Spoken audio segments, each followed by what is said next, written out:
இந்த வீடியோவில் பிரவீன் குஜராத் பேப்பர் 4 இருக்கு இல்லையா, வைவா அப்படின்னு சொல்லுவாங்க, மௌக்கிக் இது சொல்லுவாங்க இல்லையா, அதுதான் பார்க்கலாம். ஃபஸ்ட் ஒன் பாருங்கள். இந்த மாதிரி தான் ஒரு எக்ஸாம்பிள் கொடுத்துட்டு ஒரு பேப்பர் கொடுத்துட்டு அதை படிக்க சொல்லுவாங்க. ஃபஸ்ட்டு இதை நீங்கள் ஒரு 7 இருக்குது, இதை படிச்சுட்டிங்கன்னா ஓரளவுக்கு ஐடியா வந்துடும். அங்கே நீங்கள் போய் எக்ஸாமில் படிக்க முடியும். சரியா? நான் இதை படித்து காட்டுறேன். இதுக்கு மீனிங்கும் நீங்கள் சொல்லணும். டாக்டர் अब्दुल कलाम भारत के राष्ट्रपति थे. अब्दुल कलाम भारत राष्ट्रपति ने जनाधिपति. उनका बचपन तमिलनाडु के रामेश्वर में एक साधारण परिवार में बीता. அவருடைய குழந்தை பருவம் தமிழ்நாட்டில் ராமேஸ்வரத்தில் சாதாரண குடும்பத்தில் அவர் கழித்தார். பீத்தான கழித்தல். வே பச்சபன் சேஹி பகுத் புத்திமான் அவர் மேஹனத்தே தே.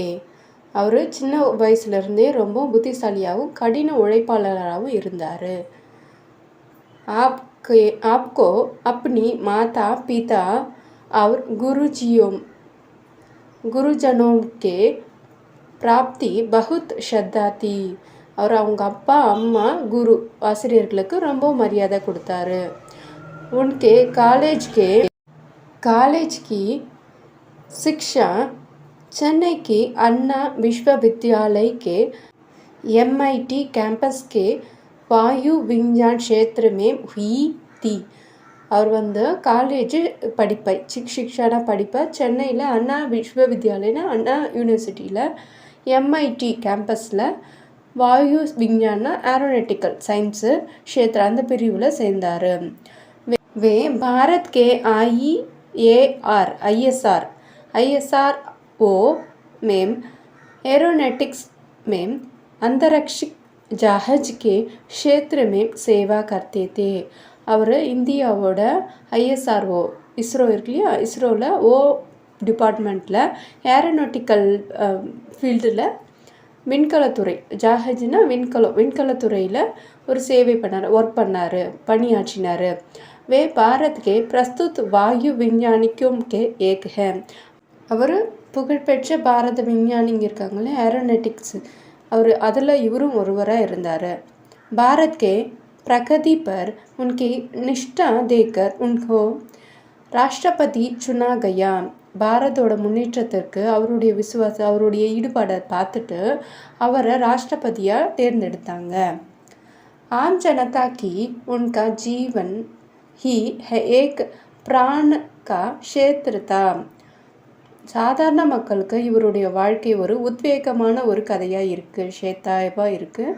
राष्ट्रपति पद से निर्विद होने के बाद भी यहाँ भी जा रहे थे लोग हजारों में एकत्रित होकर उनका भाषा सुनाते हैं.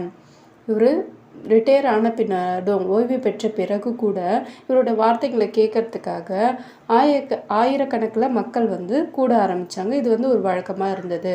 பாரத்கே உத்தர் पूर्वी प्रदेश शिलांग में जब वे एक भाषण के लिए जा रहे थे तब उनका निधन हुआ.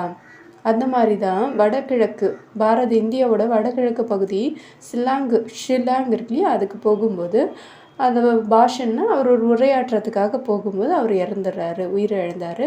உன்கா ஜீவன் ஹி பாரத் கே லோகம் கே லியே ஏக் ஆதர்ஷ சபக் ஹை. இவருடைய வாழ்க்கை இந்திய மக்களுக்கு ஒரு சிறந்த பாடமாக இருக்குது. இதை எழுதினவங்க R Meenakshi, Madipakkam. Second example பாருங்கள். நம்முன்னா காம் ஹி பூஜா ஹை. வேலை தான் நம்முடைய வழிபாடு அப்படின்னு சொல்கிறாங்க, வேலையை பூஜை பண்ணணும்னு சொல்கிறாங்க.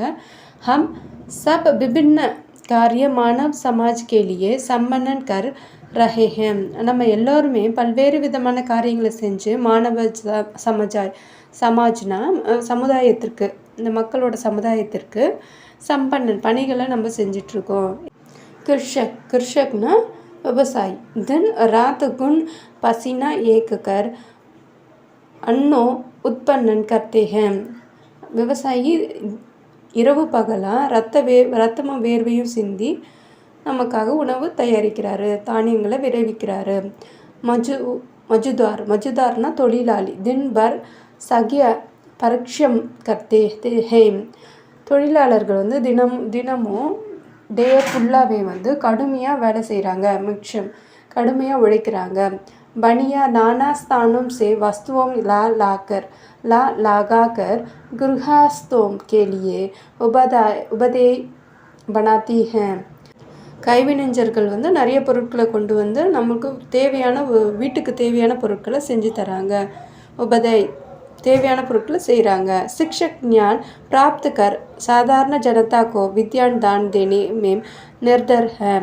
शिक्षकना டீச்சர் அவங்க வந்து ஞானம் பெற்ற பிறகு சாதாரண மக்களுக்கு கூட கல்வியை கற்பிக்கிறாங்க. அதெல்லாம் ஈடுபடுறாங்க. निर्धरना ஈடுபடுறாங்க. संक्षोभ में प्रत्येक नागरिक के पास कोई ना कोई काम है. அதாவது சுருக்கமாக சொல்ல போனால் ஒவ்வொரு குடிமக்களும் ஏதோ ஒரு வேலையை செஞ்சுட்டு தான் இருக்காங்க. இதை யார் எழுதுனாங்கன்னா என் ராஜேந்திர பாபு, ஹிந்தி பிரச்சாரக்கு. அவர் ஒரு ஹிந்தி பிரச்சாரக்கு அவர் எழுதியிருக்காரு. இது வந்து நீங்கள் எக்ஸாம்பிள் வந்து ஒரு வாட்டி வாசித்து பாருங்கள். அங்கே மௌக்கிக்கில் போயிட்டு நீங்கள் வாசிக்கணுன்னா ரொம்ப கஷ்டமாக இருக்கும். இப்போ இங்கே வாசித்து ட்ரை பண்ணிட்டீங்கன்னா அங்கே போகும்போது ஈஸியாக இருக்கும். நெக்ஸ்ட் கிளாஸ் நெக்ஸ்ட் வீடியோ பார்க்கலாம். தேங்க்யூ.